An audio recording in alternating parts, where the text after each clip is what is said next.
Acheter une action, empocher le dividende et la revendre direct après. Sur le papier, l'idée est géniale, non? Presque trop belle pour être vraie.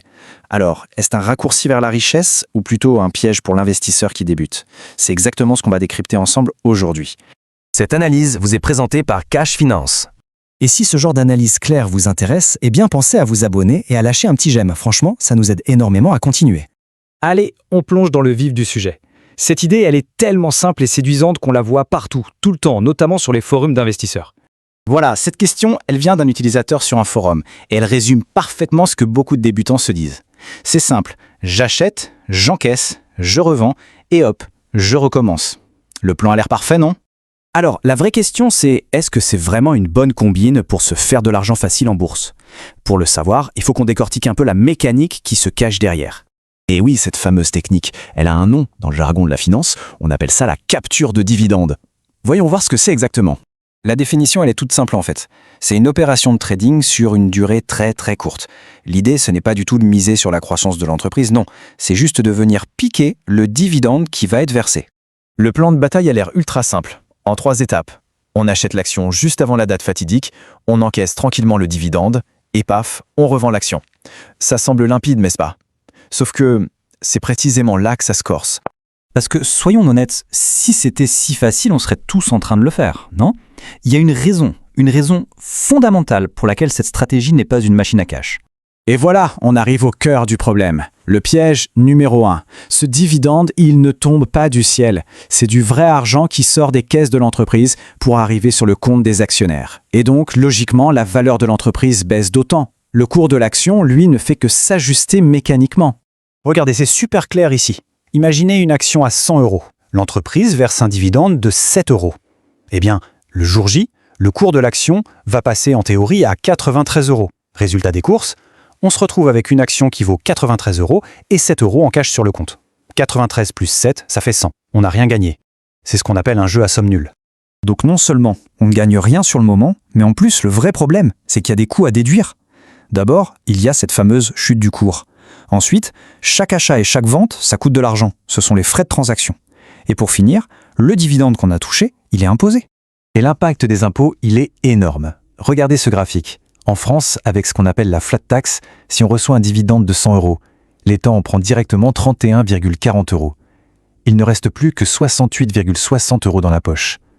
À ce stade, la stratégie n'est plus un jeu à somme nulle, c'est carrément un jeu perdant dès le départ. Bon, on a vu que pour les petits porteurs, ça ne marche pas. Mais alors, on peut se demander, comment cette idée a-t-elle pu exister? Eh bien, c'est parce que des géants de la finance ont poussé le concept à l'extrême jusqu'à en faire une fraude fiscale absolument gigantesque. Et là, il faut vraiment bien faire la différence. D'un côté, on a l'investisseur particulier qui essaie sa petite stratégie, qui foire la plupart du temps.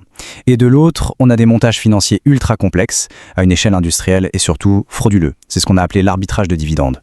Le principe du CumEx, c'est d'une complexité diabolique. En gros, des banques, des fonds s'échangeaient des actions à une vitesse folle juste au moment du versement du dividende, et ce, entre plusieurs pays. Le but, c'était de créer un brouillard si épais que le fisc ne savait plus qui possédait vraiment l'action.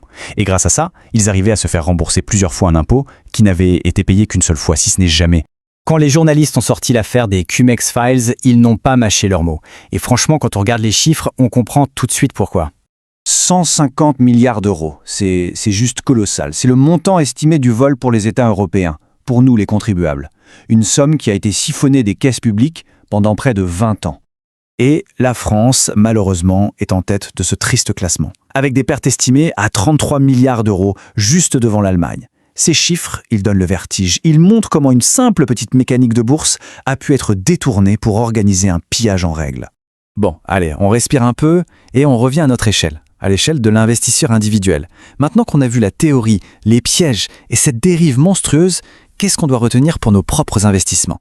Ce tableau résume parfaitement les deux visions. D'un côté, la capture de dividendes. On est sur du très court terme. Les coûts sont élevés, le risque est max, parce que rien ne garantit que le cours de l'action va remonter. De l'autre côté, l'investissement long terme. On parle en années. Les coûts sont faibles et on cherche à faire grossir le capital grâce à la magie des intérêts composés. Donc, si on doit résumer en quelques points clés. Premièrement, pour un particulier, cette stratégie est au mieux un coup pour rien et le plus souvent, on y perd de l'argent. Deuxièmement, les frais et les impôts la rendent presque toujours perdante.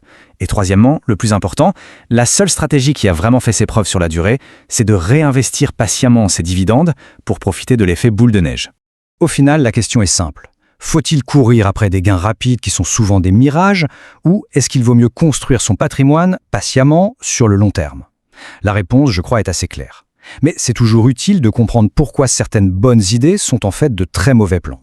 Voilà, c'est tout pour ce décryptage. Un grand merci de nous avoir suivis. Si le format vous a plu, le meilleur moyen de nous soutenir, c'est de vous abonner pour ne pas rater les prochains. À très bientôt.